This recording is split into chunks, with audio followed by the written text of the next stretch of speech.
এখানে বসে অন্তর্বর্তী সরকারের উপদেষ্টা পরিষদের জরুরি বৈঠক। সবার কক্ষের প্রতিটি শব্দ যেন ছিল নিঃশব্দ এক উত্তাপের বাহক। প্রধান উপদেষ্টা অধ্যাপক ডক্টর মোহাম্মদ ইউনূসের সভাপতিত্বে শুরু হয় এই গুরুত্বপূর্ণ বৈঠক। ১৯ জন উপদেষ্টা উপস্থিত থাকলেও আলোচনার কেন্দ্রবিন্দু ছিল অন্য কিছু। প্রধান উপদেষ্টার পদত্যাগ নিয়ে তৈরি হওয়া ধোঁয়াশা। বৈঠকের সময় এনইসি কক্ষ থেকে মন্ত্রী পরিষদ সচিব ও অন্যান্য সরকারি কর্মকর্তাদের বেরিয়ে যেতে দেখা যায়। অর্থাৎ আলোচনাই ছিল কেবল উপদেষ্টা পরিষদ।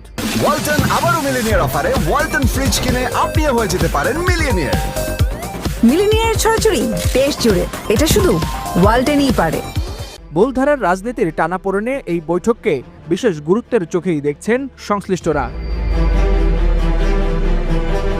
রুদ্ধদ্বার এই বৈঠক শেষে উপদেষ্টারা একে একে বেরিয়ে গেলেও মুখে যেন তালা। পররাষ্ট্র উপদেষ্টা তৌহিদ হোসেন